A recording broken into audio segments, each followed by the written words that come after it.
کسی کا حق مار جانا، کسی کا مال چھین لینا، کسی کی عزت کے اوپر حملہ آور ہونا، یعنی یہ جتنی بھی ایسی چیزیں ہیں جن کو اللہ نے حرام کیا ہے ان کا ارتکاب اور بھی زیادہ برا ہے۔ اسی طرح ذوالقعدہ جو ہے یہ حج کے مہینوں میں سے ایک مہینہ ہے، جیسے کہ قرآن مجید میں آتا ہے الحج اشہر معلومات، حج کے مہینے معلوم ہیں، یعنی سب کو معلوم ہے۔ اس کا مطلب یہ ہے کہ جن مہینوں میں احرام پہن کر بیت اللہ کا سفر کیا جاتا ہے، عمرہ کیا جاتا ہے، اور پھر ذوالحج شروع ہوتا ہے تو مخصوص دنوں میں حج کیا جاتا ہے۔ ابن عمر کہتے ہیں کہ حج کے مہینوں سے مراد شوال، ذوالقعدہ اور ذوالحجہ کے پہلے 10 دن ہیں، یہ حج کے مہینے ہیں۔ تو آپ دیکھیے کہ ذوالقعدہ جو ہے اس کی پھر دوہری اہمیت ہو گئی، ایک تو حج کے مہینوں میں سے ہو گیا اور دوسرے حرمت والے مہینوں میں سے۔ ذوالقعدہ کی خاص عبادت تو عمرہ کرنا ہے، یعنی اس میں عمرہ کرنا مسنون ہے۔ نبی صلی اللہ علیہ وسلم نے کل 4 عمرے کیے اور سب کے سب ذوالقعدہ میں کیے۔ شیخ ابن باز کہتے ہیں ذوالقعدہ میں عمرہ کرنا سب مہینوں سے افضل ہے سوائے رمضان کے، یعنی رمضان میں جو عمرہ ہے وہ نبی صلی اللہ علیہ وسلم کے ساتھ حج کے برابر ہے۔ لیکن سلف صالحین میں سے ایک جماعت یہ بھی کہتی ہے کہ وہ اس مہینے کے عمرے کو رمضان سے بھی افضل قرار دیتے ہیں، کیونکہ نبی صلی اللہ علیہ وسلم نے سارے عمرے اسی مہینے میں کیے۔ امام ابن القیم کہتے ہیں کہ ذوالقعدہ اور رمضان کے مابین عمرے کی فضیلت میں کچھ تردد ہے۔ وہ کہتے ہیں کہ اس بارے میں ہم اللہ تعالیٰ سے استخارہ کرتے ہیں کہ جو اس کے نزدیک افضل ہے اس کی طرف ہماری رہنمائی کر دے۔ اس سے آپ یہ بھی دیکھیں کہ علماء کے اندر کتنی خدا خوفی تھی کہ اگر انہیں کسی معاملے میں شرع صدر نہیں ہوتا تھا یا اختلاف رائے ہو جاتا تو دین کے معاملے میں بھی اپنی رائے پہ اصرار کرنے کی بجائے اور اپنے فتوے کے اوپر اصرار کرنے کی بجائے اللہ کی طرف رجوع کرنے کے لیے کہتے کہ اب دونوں کی فضیلت سامنے آ گئی ہے، لیکن یہ ہے کہ پھر کس کو اوپر کرے کس کو نیچے، تو بہتر یہ کہ انسان استخارہ کر لے، جدھر دل مائل ہو اللہ تعالیٰ جدھر رہنمائی کر دے وہ کر لے۔ پھر اسی طرح ذوالقعدہ میں روزہ رکھنا جو ہے وہ مستحب ہے، جن کو اللہ تعالیٰ توفیق دیتا ہے، منڈے تھرسڈے کا، یا پھر یہ ہے کہ چاند کی 13، 14، 15 کا روزہ رکھ لیا جائے تو یہ عام مہینوں میں روزہ رکھنے سے افضل ہوگا۔ ذوالقعدہ میں کچھ تاریخی واقعات بھی پیش آئے ہیں۔ اس مہینے میں اللہ تعالیٰ نے موسیٰ علیہ السلام سے 30 راتوں کا وعدہ کیا، جیسا کہ مجاہد، مسروق اور ابن جریج سے مروی ہے۔ وہ کہتے ہیں کہ یہ وہ مہینہ ہے جس میں اللہ تعالیٰ نے موسیٰ علیہ السلام کو اپنے پاس بلایا تھا 30 راتوں کا، اور پھر 10 اس سے اوپر ہو گئے تو وہ حج والے جو ذوالحجہ کے 10 دن ہیں وہ بن جاتے ہیں۔ وہ بھی بڑے فضیلت والے دن ہیں جن کی فضیلت آپ ہر سال پڑھتے سنتے رہتے ہوں گے۔ غزوہ بدر ثانی جو ہے وہ دوسرا غزوہ بدر، ایک وہ غزوہ بدر ہے جو رمضان کے مہینے میں ہوتا ہے، لیکن ایک اور بھی غزوہ بدر مشہور ہے، وہ اسی مہینے میں ہوا۔ بنو قریظہ کے ساتھ غزوہ بھی اسی مہینے میں ہوا۔ صلح حدیبیہ جو ہے 6 ہجری میں، وہ بھی اسی مہینے میں ہوئی، ذوالقعدہ کے مہینے میں۔ اللہ تعالیٰ نے اسے فتح مبین قرار دیا، انا فتحنا لک فتح مبینا، جو سورۃ فتح کے شروع میں آتا ہے۔ تو حضرت عمر نے کہا کہ اللہ کے رسول کیا یہ فتح ہے؟ تو آپ نے فرمایا کہ ہاں یہ فتح ہے، کیونکہ اس کے بعد واقعی مسلمانوں کے لیے خیر کے بہت دروازے کھل گئے تھے۔ تو ایسے مہینوں میں ہمیں کیا کرنا چاہیے؟ چند ایک باتیں تو آپ کے سامنے رکھی ہیں، لیکن جنرلی اسپیکنگ ان مہینوں کی حرمت کا خیال رکھنا چاہیے اور ان کی تعظیم کرنی چاہیے۔ اور ان کی تعظیم یہ ہے کہ ان میں حدود اللہ کا پاس رکھا جائے، فرائض کی ادائیگی کی طرف توجہ دی جائے، حرام کاموں سے بچا جائے، اور اللہ تعالیٰ کی ناراضگی کے جتنے بھی کام ہیں ان سے خاص طور پر بچنے کی کوشش کی جائے، اللہ تعالیٰ کی حدود سے تجاوز نہ کیا جائے۔ سب سے پہلی چیز جو ان مہینوں میں تعظیم کرنے کی ہے وہ یہ کہ محرمات کے بارے میں، حرام چیزوں کے بارے میں علم حاصل کیا جائے کہ اللہ سبحانہ وتعالیٰ نے کیا کیا چیزیں حرام کی ہیں۔ محرمات میں وہ اعمال آتے ہیں جن کا ارتکاب انسان کا دل اور انسان کے اعضاء کرتے ہیں، اور دل جب کسی حرام کام کا ارتکاب کرتا ہے تو اس کا اثر انسان کے اعمال پر بھی آتا ہے۔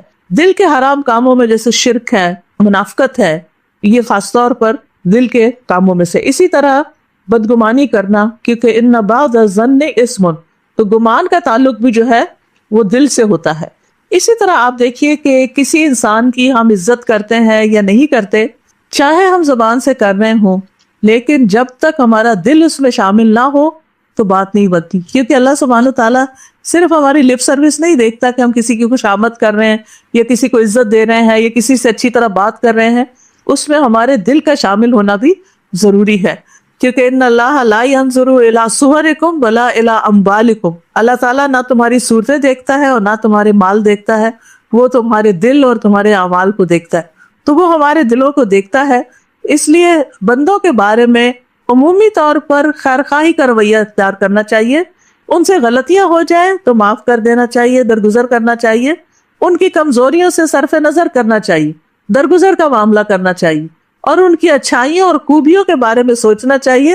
اس سے آپ کا دل بھی خوش رہے گا، اس سے آپ کو سکون بھی رہے گا، اور اس سے آپ اس کے ساتھ معاملہ بھی پھر اچھا کر سکیں گے، آپ کا رویہ بھی اچھا ہو جائے گا.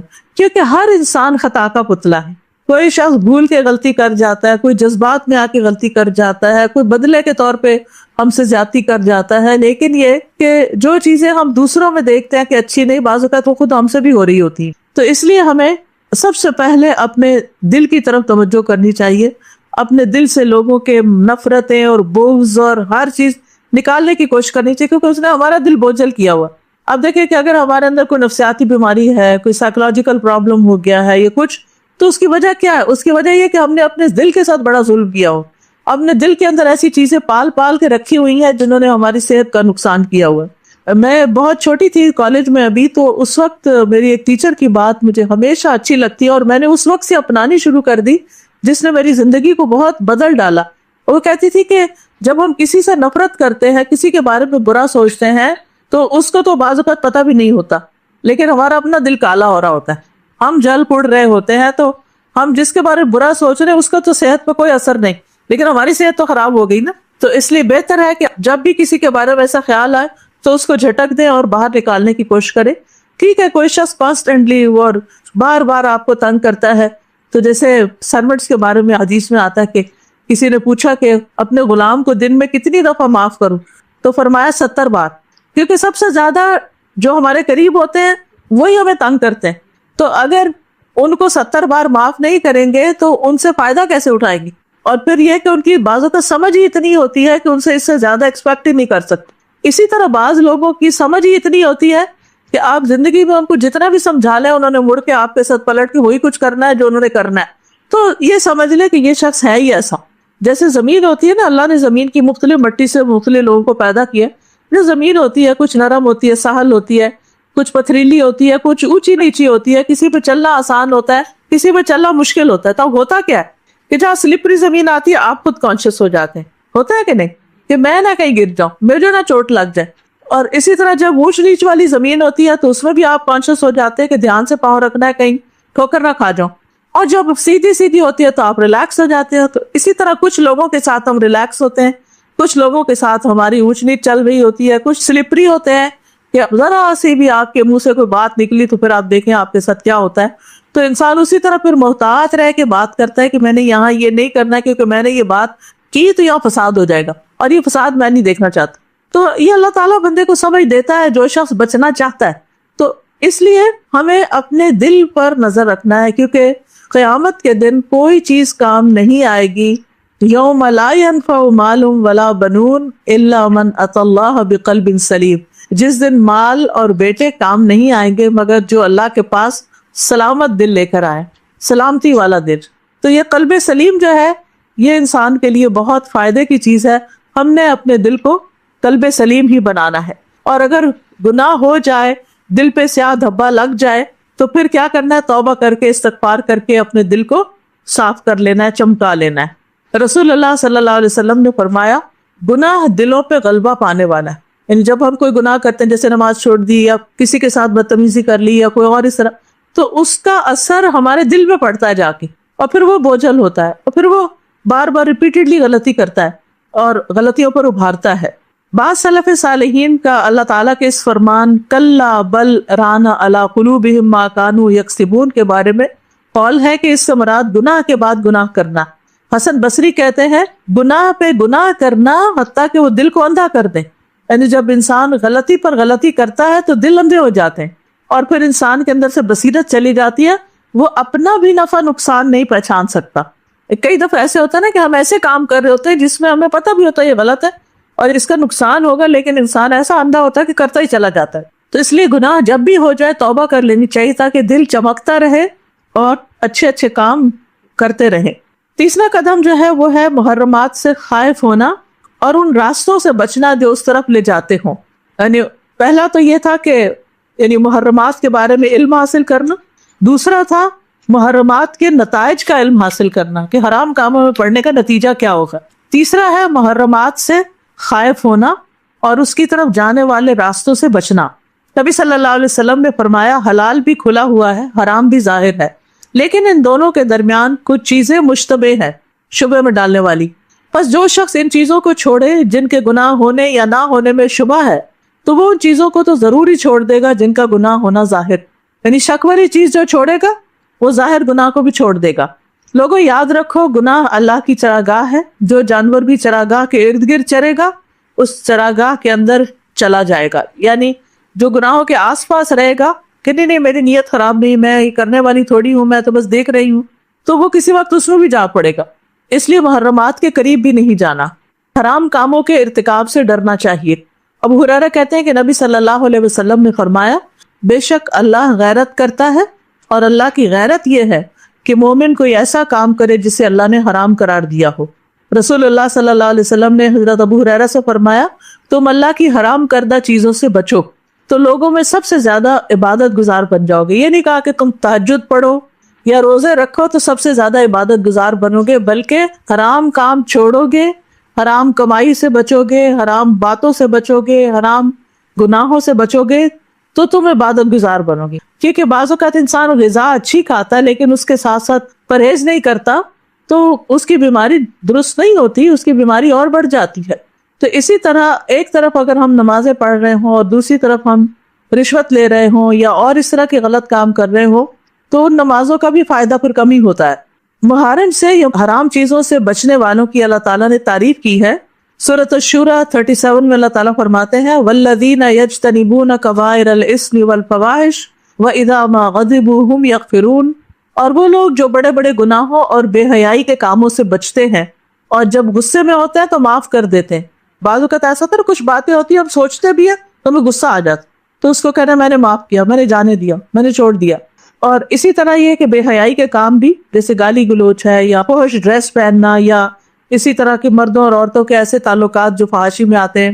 قرآن مجید میں اللہ تعالیٰ فرماتے ہیں ان تجتنبوا کبائر ما تنہون عنہ نکفر عنکم سیئاتکم وندخلکم مدخلا کریما، اگر تم ان بڑے گناہوں سے بچو گے جن سے تمہیں منع کیا جاتا ہے تو ہم تمہاری چھوٹی چھوٹی برائیاں تم سے دور کر دیں گے، نہیں وہ ویسے ہی معاف کر دے گی. یعنی چھوٹے گناہ معاف ہو جائیں گے اگر بڑوں سے بچو گے، لیکن اگر بڑوں میں پکڑے گے تو چھوٹوں کا بھی ساتھ حساب ہو جائے گا. اسی طرح حرام کاموں سے بچنے والوں کے لیے خوشخبری بھی ہے. رسول اللہ صلی اللہ علیہ وسلم نے فرمایا جو شخص اس حال میں آئے کہ اللہ کی عبادت کرتا ہو، اس کے ساتھ کسی کو شریک نہ ٹھہراتا ہو، نماز قائم کرتا ہو، زکوٰۃ ادا کرتا ہو، رمضان کے روزے رکھتا ہو اور کبیرہ گناہوں سے بچتا ہو، یعنی صرف عبادات کافی نہیں بلکہ کبیرہ گناہوں سے بچنا ضروری ہے، تو اس کے لیے جنت ہے یا یہ کہ وہ جنت میں داخل ہو جائے گا. لوگوں نے پوچھا کبیرہ گناہوں سے کیا مراد ہے؟ آپ نے فرمایا اللہ کے ساتھ کسی کو شریک ٹھہرانا، کسی مسلمان کو قتل کرنا، میدان جنگ سے راہ فرار حاصل کرنا. اسی طرح جیسے دوسری حدیثوں سے پتہ چلتا ہے اولاد کا قتل، زنا، شراب پینا، یہ تمام چیزیں جو ہے یہ کبیرہ گناہوں میں شمار ہوتی ہیں. اسی طرح جادو کرنا، میں سوچتی ہوں کہ اتنا جادو جو عام ہو گیا تو کئی کرنے والے بھی تو ہیں نا یا کروانے والے. تو اگر لوگوں کو اس کی حرمت کا پتہ ہو کہ یہ کفر کے برابر ہے تو کوئی سوچے بھی نہ کہ میں کسی پہ جادو کرواؤں. چھوٹی سی کسی کے ساتھ انبن ہوتی ہے، کوئی رشتوں کے معاملے ہوتے ہیں، کوئی مخالفتیں ہوتی ہیں، فوراً لوگ جادو کا سوچ کے تو دوسرے کو ستانے کے اوپر آ جاتے ہیں. مجھے پتہ نہیں کیا نفسیات ہے کہ ذرا سا اختلاف برداشت نہیں ہوتا اور فوراً اس کو مزہ چکھانے کے لیے اس کے ساتھ پیٹ پیچھے اس کے غلط کام کیے جاتے ہیں. اور ایسا شخص جو ہے وہ دراصل کسی کو تو کیا نقصان پہنچائے گا، خود اپنے آپ کو مصیبت میں ڈال رہا ہوتا ہے. اسی طرح چھپ چھپ کے غلط کام کرنا، ہسبینڈ وائف سے، وائف ہسبینڈ سے چھپ کے دھوکہ دے رہے ہیں، ایک دوسرے کو چیٹ کر رہے ہیں یا اور اسی طرح کے غلط کام کر رہے ہیں. نبی صلی اللہ علیہ وسلم نے فرمایا میں اپنی امت کے ان لوگوں کو جانتا ہوں جو قیامت کے دن سفید تہامہ پہاڑوں کے برابر نیکیاں لے کر آئیں گے، لیکن اللہ ان کی نیکیوں کو فضا میں پھیلے ہوئے غبار کی طرح باریک ذروں کی طرح کر دے گا، بکھیر دے گا جیسے آندھی ہوتی ہے. بے شک وہ تمہارے ہی بھائی ہوں گے، تمہاری نسل کے ہوں گے، تمہارے رشتہ دار ہوں گے، رات کو تمہاری طرح قیام بھی کریں گے، تہجد پڑھنے والے ہوں گے، لیکن تنہائیوں میں اللہ کے حرام کردہ کاموں کا ارتکاب کریں گے. جن سے ان کو روکا گیا. اور آپ دیکھیں کہ لوگ چھپ چھپ کے کس طرح فوش فلمیں بازو کا دیکھ رہے ہوتے ہیں. پورنوگرافی کتنی عام ہو گئی ہے. اب کسی کے بھی سطر کے اوپر نظر ڈالنا، چاہے سامنے ہو چاہے چھپ کے ہو، کتنا بڑا گناہ. کئی دفعہ ایسا ہوا ہے کہ بعض ایسے لوگ آتے ہیں ہمارے پاس بھی جو کہتے ہیں کہ نمازیں بھی ہیں، داڑھی بھی رکھی ہوئی ہے، سارے بڑے بڑے نیک کام ہو رہے ہیں، لیکن خود ایڈمٹ کرتے ہیں کہ یہ ایڈکشن ہمیں لگ گئی ہے، ہمیں سمجھ نہیں آتا کہ اس سے نکلے گا. یعنی سارے اچھے اچھے کام کرتے ہوئے صدقہ خیرات کر رہے ہیں، نمازیں، دین کی خدمت کر رہے، سب کچھ کر رہے، لیکن ساتھ ہی حرام کام شروع کیے ہوئے. اور بعض اوقات یہ ہے کہ بچپن سے جب شروع ہو جاتے ہیں ایسی کوئی چیزیں تو وہ اتنی، یعنی جیسے نشہ ہوتا ہے نا کہ جب تک انسان اس گندگی کو دیکھ نہ لے تو اس کو چین نہیں آتا. تو ایسی گندگیاں یا ایسی برائیاں یا ایسی بے حیائیاں جو ہیں وہ انسان کی بڑی بڑی نیکیوں کو بھی ضائع کر دیں گے. یعنی تہجد پڑھنے والے اور بڑے بڑے کام کرنے والوں کی نیکیاں جو ہیں وہ فضا میں ذروں کی طرح بکھیر دی جائے گی. تو خاص طور پر یہ پلٹنے کا، توبہ کرنے کا مہینہ ہے اس اعتبار سے کہ حرام کاموں سے بچنا اس میں اور بھی ضروری ہے. تو اس کے لیے ضروری ہے کہ انسان اللہ تعالیٰ سے توبہ کرے اور پھر شاعر اللہ کی تعظیم کرے. اور شاعر اللہ کی جو تعظیم ہے اللہ کی نشانیوں کی، اور یہ حرمت والے مہینے بھی اللہ کی نشانیوں میں سے ہیں، تو ان کی عزت کرنا ضروری ہے کہ انسان یہ سوچے کہ اللہ میں کس وقت میں اور کس زمانے میں کیا کر رہی ہوں.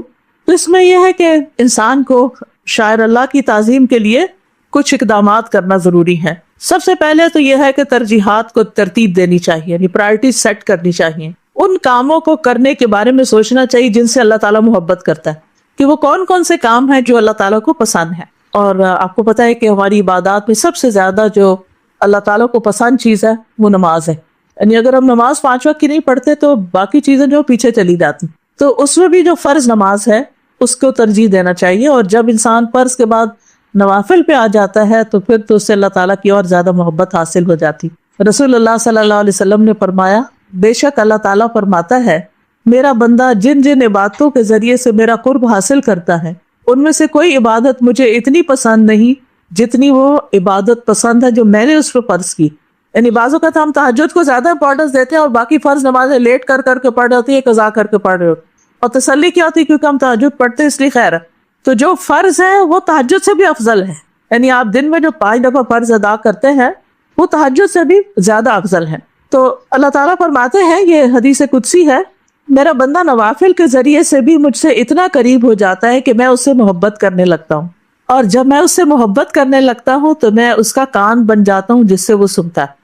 اس کا مطلب کیا ہے؟ اس کا مطلب یہ ہے کہ انسان کو ایسی باتیں اچھی لگنے لگتی ہیں جو خیر اور بھلائی والی ہوتی، یعنی اس کو اچھی باتیں سننے کی توفیق ہو جاتی. ورنہ آپ دیکھیں کہ بعض اوقات علم کے دریا بہ رہے ہوتے ہیں اور ہمارے کان بند ہوتے ہیں، ہمیں دلچسپی نہیں ہوتی. اور اگر اللہ تعالیٰ کی توفیق ہو، یعنی محبت اور توفیق ہو، تو پھر انسان کو خیر کی باتیں سننے سے دلچسپی ہوتی ہے. اس کی آنکھ بن جاتا ہوں جس سے وہ دیکھتا ہے، یعنی انسان کی نگاہ غور و فکر کی نگاہ بن جاتی ہے. وہ ایک چھوٹے سے پتے، ایک پرندے کو، کسی بھی چیز کو دیکھتا ہے تو اس کو اللہ کی یاد آتی، اللہ کی محبت میں اور اضافہ ہو جاتا ہے. اس کا ہاتھ بن جاتا ہوں جس سے وہ پکڑتا ہے، یعنی اس کو خیر کے کاموں کی، نیکی کے کاموں کی، نیکی کے راستوں پہ چلنے کی توفیق ہو جاتی ہے. اس کا پاؤں بن جاتا ہوں جس سے وہ چلتا ہے. اس کا یہ مطلب نہیں نعوذ باللہ اللہ تعالیٰ ہمارے اندر حلول کر جاتے ہیں یا یہ کہ فزیکلی کوئی چیز بن جاتے ہیں. اس کا مطلب یہی ہے کہ اس کے سارے اعضاء پھر اللہ سبحانہ تعالیٰ کی عبادت میں ہی لگ جاتے ہیں. اگر وہ مجھ سے مانگے تو میں اسے دیتا ہوں، یعنی میں اس کی دعائیں قبول کرنے لگتا ہوں. اور اگر وہ مجھ سے پناہ کا طالب ہوتا ہے تو میں اس کو پناہ دیتا ہوں. ہم کتنی چیزوں سے بچنے کے لیے پناہ لیتے ہیں اللہ تعالیٰ کی. وہ حفاظت کی دعا جس میں اپنے آنکھ، کان، دل، جسم، ہر چیز کی حفاظت اور اپنے آپ کو ہر چیز میں اللہ تعالیٰ کے حوالے کرنے والی دعائیں ہیں، ساری مختلف مشکلات سے بچنے کی. بہرحال یعنی انسان سب سے پہلے تو شیطان سے بچنے کے لیے اللہ تعالیٰ کی پناہ لیتا ہے، تو اللہ تعالیٰ اس کو شیطان کے شر سے بچاتا ہے. جیسے حضرت عمر تھے تو کس طرح شیطان جو تھا وہ ان کو دیکھ کے بھاگ جاتا تھا. پھر یہ فرائض کی حفاظت، حافظوا علی الصلوات والصلاۃ الوسطی وقوموا للہ قانتین، سب نمازوں کی حفاظت کرو اور درمیانی نماز کی، اور اللہ کے لیے فرما بردار بن کے کھڑے ہو رہو. نمازوں کی حفاظت کا مطلب کیا ہے کہ ان کے ٹائمنگ سی پابندی، وضو وغیرہ کی، قبلہ رخ، جو شرائط ہیں ان کی حفاظت. اور اس کی خوشخبری یہ ہے کہ نبی صلی اللہ علیہ وسلم نے ابن عباس سے کہا تھا جبکہ وہ لڑکے تھے ابھی، احفظ اللہ یحفظک، تم اللہ کی حفاظت کرو، یعنی اللہ کے احکام کی، اپنے فرائض کی، اللہ تمہاری حفاظت کرے گا. انسان اللہ کی حفاظت میں آ جاتا ہے۔ رسول اللہ صلی اللہ علیہ وسلم نے فرمایا 5 باتیں ہیں جو ان کو ایمان کے ساتھ بجا لایا جنت میں داخل ہوگا۔ جس نے 5 نمازوں کی حفاظت کی، ان کے وضو، رکوع، سجود اور اوقات کے ساتھ، یہ ہے حفاظت۔ وضو، رکوع، سجود، کیونکہ بعض اوقات ہم ایسے رکوع کر رہے ہوتے ہیں جبکہ پورا جھکنا چاہیے، اسی طرح سجدہ ٹکا کے کرنا چاہیے 7 ہڈیوں پر، اوقات کی پابندی، اور رمضان کے روزے رکھے، بیت اللہ کا حج کیا اگر زیادہ راہ کی طاقت ہے، اور خوش دلی سے زکوٰۃ دی، یعنی اس کو بوجھ نہ سمجھا، چٹی نہ سمجھی، تو ایسا شخص جو ہے وہ جنت میں داخل ہوگا۔ دوسرا مرحلہ ہے ذکر کی حالت میں رہنا، یعنی کثرت سے اللہ کا ذکر کرنا۔ ذکر پر دوام جو ہے یہ بھی شاعر اللہ کی تعظیم میں سے، اللہ تعالیٰ کی یاد کو یا اللہ کی بات کو ہر چیز پر ترجیح دینا۔ اور دل کی دنیا میں ذکر پہ دوام جو 3 راستوں سے آتا ہے، محبت، امید اور خوف۔ کبھی کبھی اللہ ذکر کو محبت کے راستے سے بندے تک بھیج دیتا ہے، جیسے فَاذْكُرُونِی اذکرکم، تو مجھے یاد کرو میں تمہیں یاد کروں، تو بندہ کہتا ہے اللہ مجھے یاد کرے گا، میں کیوں نہ ذکر کروں۔ اور ہم سب چاہتے ہیں کہ ہم اللہ کی نگاہ میں ہوں، اللہ تعالیٰ ہم پہ کرم کرے، فضل فرمائے۔ نبی صلی اللہ علیہ وسلم نے فرمایا، اللہ تعالیٰ فرماتے ہیں میں اپنے بندے کے گمان کے ساتھ ہوتا ہوں جو وہ میرے ساتھ گمان رکھتا ہے، جب وہ مجھے یاد کرتا ہے میں اس کے ساتھ ہوتا ہوں، اگر وہ اپنے دل میں یاد کرتا ہے تو میں اپنے دل میں اس کو یاد کرتا ہوں، اگر وہ بھری محفل میں مجھے یاد کرتا ہے تو میں اس سے بہتر مجلس میں اس کا ذکر کرتا ہوں، اگر وہ میری طرف ایک بالشت آتا ہے تو میں 1 گز اس کے نزدیک ہوتا ہوں، اگر وہ 1 گز آتا ہے تو 2 گز اس کی طرف ہوتا ہوں، چلتا ہوا آتا ہے تو میں دوڑتا ہوں اس کی طرف آتا ہوں۔ پھر اسی طرح کبھی اللہ ذکر کو امید کے راستے سے بھیجتا ہے، جیسے سید الاستغفار ہے، اور سید الاستغفار میں کیا کہتا ہے انسان، اے اللہ تو میرا رب ہے، تیرے سوا کوئی معبود نہیں، تو نے مجھے پیدا کیا، میں تیرا ہی بندہ ہوں، اپنی طاقت کے مطابق پھر سے کیے ہوئے عہد پر قائم ہوں، ان بری حرکتوں سے جو میں نے کی ہے تیری پناہ مانگتا ہوں۔ بعض اوقات انسان کو اپنے گناہوں کا ڈر ہوتا ہے اور رونا بھی چاہیے، مجھ پر تیری نعمتیں ہیں، میں اس کا اقرار کرتا ہوں اور میں اپنے گناہوں کا بھی اعتراف کرتا ہوں، میری مغفرت کرتے، تیرے سوا کوئی اور گناہوں کو معاف نہیں کرتا۔ بندے تو یہی کہتے ہیں نا، اس کو تو میں معاف ہی نہیں کر سکتا، سوری بھی آپ کرتے ہیں تو وہ کہتے ہیں چلے جاؤ یہاں سے۔ آپ صلی اللہ علیہ وسلم نے فرمایا، جس نے اس دعا کے الفاظ پر یقین رکھتے ہوئے ان کو کہہ لیا، پڑھا، اور اسی دن شام ہونے سے پہلے وہ وفات پا گیا تو وہ اہل جنت میں سے ہے، اور جس نے اس دعا کے الفاظ پر یقین کرتے ہوئے رات میں ان کو پڑھ لیا اور صبح ہونے سے پہلے فوت ہو گیا تو وہ بھی اہل جنت میں سے۔ تو اس لیے جب یہ ذکر پڑھے تو اس وقت یہ کہ ابو لک بنعمتک علیہ و ابو بذنبی، تیری نعمتوں کا بھی اقرار ہے اور اپنے گناہوں کا بھی اقرار، تو نعمتیں ہی نعمتیں دیتا ہے اور ہماری طرف سے غلطیاں ہی غلطیاں ہوتی ہیں۔ پھر اسی طرح خوف کے راستے سے، جیسے کہ اس حدیث میں ہے، رسول اللہ صلی اللہ علیہ وسلم نے فرمایا، جو لوگ کسی جگہ پر مجلس کرے لیکن اس میں اللہ کا ذکر نہ کرے، وہ مجلس قیامت کے دن ان کے لیے باعث حسرت ہوگی۔ جو آدمی کسی راستے پر چلتے ہوئے اللہ کا ذکر نہ کرے، جیسے گاڑی میں بیٹھے ہیں، وہ چلنا بھی اس کے لیے قیامت کے دن باعث حسرت ہوگا۔ یعنی پہلے تو امیدیں دلائیں، اور اگر نہیں کرتے تو پھر ڈانٹ بھی ہے۔ جو آدمی اپنے بستر پر آئے لیکن اللہ کا ذکر نہ کرے، وہ بھی اس کے لیے باعث حسرت ہے۔ تو سفر کرتے ہوئے اور پھر چلتے ہوئے، واک کرتے ہوئے، کیونکہ بعض لوگ تو اسی مخمصے میں رہتے ہیں کہ کیا واک کرتے ہوئے درود شریف پڑھ سکتے ہیں یا نہیں، ایسا کہیں کچھ بھی نہیں منع۔ وضو نہ رہے تو پھر کیا ذکر کر سکتے، زبان پاک ہے، کچھ بھی نہیں، کوئی رکاوٹ نہیں ہے۔ تو تیسرا مرحلہ انسان کے اعضاء سے مخلوق کے لیے احسان کا معاملہ، اور مخلوق میں انسان بھی ہیں، جانور بھی ہیں، باقی اللہ کی کریشن بھی ہے، سب کے ساتھ احسان کا معاملہ۔ اور جتنا جتنا بندہ اللہ کے شاعر کی تعظیم کرتا جاتا ہے، لوگوں پر بھی اس کا احسان اتنا ہی بڑھتا جاتا ہے، کیونکہ وہ بے لوث ہو کر اللہ کی خاطر ان کے ساتھ احسان کرتا ہے۔ اسی لیے آپ دیکھتے ہیں کہ قرآن میں نماز کے ساتھ ہی زکوٰۃ کا ذکر بھی آ گیا تھا۔ زکوٰۃ جو وہ بندوں کا حق ہے، تو جو نماز ادا کرے گا اس کے دل میں بندوں کے لیے بھی ہمدردی کے جذبات پیدا ہوں گے، اور وہ اپنے اس فریضے کو بھی نہیں بھولے گا۔ تو مخلوق سے احسان جو ہے یہ بہت افضل ترین عمل ہے۔ ابن عمر بیان کرتے ہیں کہ ایک آدمی نبی صلی اللہ علیہ وسلم کے پاس آیا، کہنے لگا، اے اللہ کے رسول، کون سے لوگ اللہ کو زیادہ پیارے ہیں اور کون سے اعمال اللہ کو زیادہ پیارے ہیں؟ تو رسول اللہ صلی اللہ علیہ وسلم نے فرمایا، وہ لوگ اللہ کو زیادہ محبوب ہیں جو دوسرے لوگوں کے لیے سب سے زیادہ فائدہ مند ہو، جو ان کو فائدہ پہنچاتے رہے، چاہے چھوٹی چیز ہے چاہے بڑی چیز ہے۔ اور اللہ تعالیٰ کے نزدیک سب سے زیادہ پسندیدہ اعمال یہ ہے کہ مسلمان اپنے بھائی کو خوش کر دے، یعنی کسی کو خوش کر دیں، چاہے ایک اسمائل دے کے کیوں نہ خوش کرے، یا اس کی تکلیف دور کر دینا، یا اس کا قرضہ ادا کر دینا، یا اس سے بھوک کو دور کر دینا، یہ افضل ترین اعمال ہے، پسندیدہ ترین۔ پھر فرمایا، جس نے اپنے غصے کو روک لیا، اللہ اس کی خامیوں پہ پردہ ڈال دے گا۔ ہم سب چاہتے ہیں ہمارے عیب چھپ جائیں، تو غصے سے بچنے والوں کے عیب ڈھانپ دیے جائیں گے۔ پھر یہ ہے کہ اللہ سبحانہ تعالیٰ کی باقی بھی جو احکامات ہیں ان کا احترام کرنا چاہیے، اور اس احترام کا مطلب کیا ہے کہ اللہ تعالیٰ نے جو دیا ہے نا اس پہ راضی ہوں، اعتراض نہ کریں، کمپلینٹس نہ کریں، یہ کیا ہمارے دین میں یہ بھی پابندی ہے، وہ نہ کرو وہ نہ کرو، جیسے آج کل بچے کرتے ہیں۔ تو ان کو اللہ تعالیٰ کا ادب اور احترام سکھائیں کہ بیٹا یہ اللہ کا حکم ہے اور اللہ تعالیٰ بہت بڑے ہیں، ہم نماز میں ہر وقت اللہ اکبر کہتے ہیں، ہمیں کوئی حکم سمجھ نہیں آتا، کوئی بات نہیں، ہم سمجھنے کی کوشش کریں گے، لیکن ہم اعتراض نہ کریں، اللہ تعالیٰ سے ہمارے شکوے نہ ہو، اللہ تعالیٰ سے ناراض نہ ہو، کیونکہ اس کے بعد ہمارے لیے کوئی جائے پناہ ہے ہی کوئی نہیں، کہاں جا کے چھپیں گے، کون ہمیں بچائے گا؟ رزق وہ دیتا ہے، زندگی وہ دیتا ہے، نعمتیں ساری اس نے دی ہیں، تو اسی کو ناراض کر لیا تو پھر چند دن تو وہ ہمیں دے دے گا، پھر جب اس کے پاس جائیں گے تو پھر کیا کرے؟ پھر اس کو راضی کرنے کا وقت نکل جائے گا۔ تو اس لیے بہت ضروری ہے کہ اس زندگی میں ہی اللہ تعالیٰ کا احترام، اللہ کے نبی صلی اللہ علیہ وسلم کا احترام، اللہ تعالیٰ کے شاعر کا احترام، مساجد کا احترام، دین والوں کا احترام، کیونکہ ہمارے ملک میں آپ دیکھیے کہ دین کو بھی بدنام کر دیا اور دین والوں کو بھی بدنام کر دیا، اور مولوی کا مذاق اڑایا اور داڑھی کا مذاق اور پردے کا مذاق، یہ سب اللہ کے احکامات کی نافرمانی اور اللہ تعالیٰ کے احکامات کی بے حرمتی ہے۔ ٹھیک ہے، آپ پردہ نہیں کرتے تو آپ کی مرضی، لیکن آپ پردے کا مذاق تو نہیں اڑائیں، آپ دوپٹہ نہیں لیتے لیکن دوپٹے والے کا آپ مذاق تو نہیں اڑائیں، آپ دین نہیں پڑھنا چاہتے لیکن دین پڑھنے والوں کا مذاق تو نہ اڑائیں۔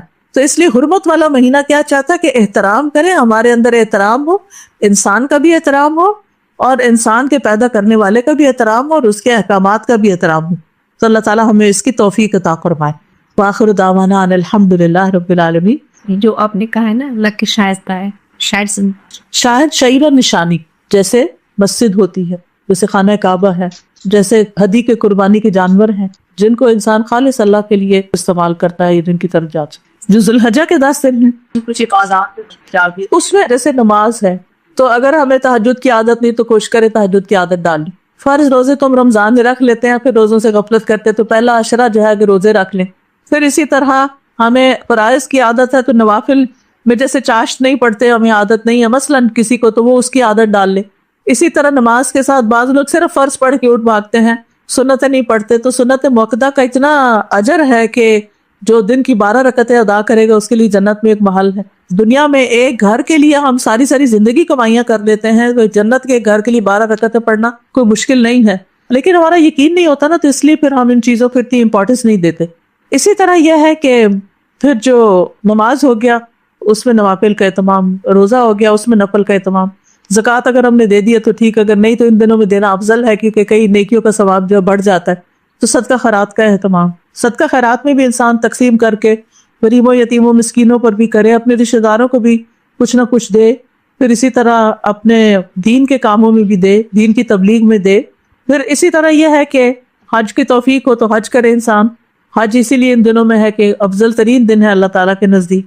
پھر اپنے گناہوں کی بخشش مانگنا، پھر مخلوق کے ساتھ احسان، اگر کوئی بیمار ہے اگر اس کی عادت کریں، ایک بیمار کی عادت جو ہے، میں کہتی ہوں ڈاکٹر سے زیادہ لکی کون ہوگا جو صبح شام مریضوں کا حال دیکھتے ہیں، اگر اس میں صرف نیت ہی کر لینا کہ میں اس مریض کی عادت کر رہی ہوں، عادت کا حال پوچھنا، تو ہم تو صرف کیا حال ہے کیا نہیں، تو ڈاکٹر تو باقاعدہ اس کی سچی خیرخواہی کر کے اس کا علاج بھی کرتا ہے، تو کہ صرف نیت کرنے کی بات ہے۔ چاہے آپ اپنی ڈیوٹی پر ہیں، کام پر ہیں، تو کوئی نہیں، آپ سمجھے کہ یہ بھی میں ایک عبادت کی حالت میں ہوں، کیونکہ میں اللہ کی مخلوق کو تکلیف سے نکال رہی۔ اسی طرح یعنی جو بھی ہم کام کر رہے ہیں ان میں سے ایک سٹیپ اوپر، یعنی ان دنوں میں کر کے پھر آگے عادت ڈالنے کے، باقی دنوں میں 10 دن اگر کرتے رہیں گے تو انشاءاللہ باقی دنوں میں بھی عادت ہو جائے گی۔ زائد بھی وہ جیسے کہ تسبیحات میں یہ جو کارڈز ہیں نا ہمارے، جیسے دن میں انسان کوشش کرے کہ 100 دفعہ استغفار کرے، نبی صلی اللہ علیہ وسلم کیا کرتے۔ سیدنا ابو ہریرہ کہتے ہیں کہ رسول اللہ صلی اللہ علیہ وسلم نے فرمایا جس نے صبح کے وقت 100 مرتبہ کہا سبحان اللہ العظیم و بحمدہ، اور شام کی تو اسی طرح کہا، تو مخلوقات میں سے کوئی ایسا نہیں ہوگا جس نے اس کے برابر عمل کیا ہو۔ اور یہ پڑھنا ہوتا ہے فجر کی نماز کے بعد سے سورج نکلنے تک، اور عصر کی نماز کے بعد سے لے کے سورج غروب ہونے تک۔ اسی طرح سیدنا ابو ذر سے پوچھا گیا کہ کون سی بات افضل ہے، فرمایا جس کو اللہ نے اپنے فرشتوں کے لیے یا بندوں کے لیے چن لیا، اور وہ ہے سبحان اللہ و بحمدہ۔ اچھا، اسی طرح سبحان اللہ والحمد للہ ولا الہ الا اللہ واللہ اکبر، نبی صلی اللہ علیہ وسلم نے فرمایا ہر کلمے کے بدلے جنت میں تمہارے لیے درخت لگا دیا جائے گا، اور فرمایا مجھے یہ کلمات پڑھنا ان تمام چیزوں سے زیادہ محبوب ہے جن پہ سورہ کلو ہوتا ہے، وہ دنیا بھر کی دولت سے محبوب ہے۔ اسی طرح نبی صلی اللہ علیہ وسلم نے فرمایا ہتھیار پکڑ لو۔ لوگوں نے کہا کہ دشمن آ گئے، فرمایا نہیں، آگ سے اپنا بچاؤ کر لو اور کہو سبحان اللہ والحمد للہ ولا الہ الا اللہ واللہ۔ یہ کلمات آگ سے بھی بچاتے ہیں، جہنم کا خوف آئے تو یہ پڑھنے چاہیے۔ پھر اسی طرح سیدنا کعب بن عجرہ کہتے ہیں یہ کلمات پیچھے آنے والے ہیں، ان کو 100 مرتبہ کہنے والا کبھی محروم نہیں ہوتا۔ سبحان اللہ والحمد للہ ولا الہ الا اللہ واللہ اکبر۔ اس کلمے کے خاص طور پر بہت فضیلت، اس میں ایک اور جگہ پر آتا ہے کہ اس سے بہتر عمل کسی کا نہ ہوگا اس دن میں جس نے 100 دفعہ اس کو دن میں پڑھ لیا۔ اوکے، جزاکم اللہ خیرا کثیرا۔ سبحانک اللہم و بحمدک، اشہد ان لا الہ الا انت، استغفرک و اتوب الیک۔ السلام علیکم و رحمۃ اللہ وبرکاتہ۔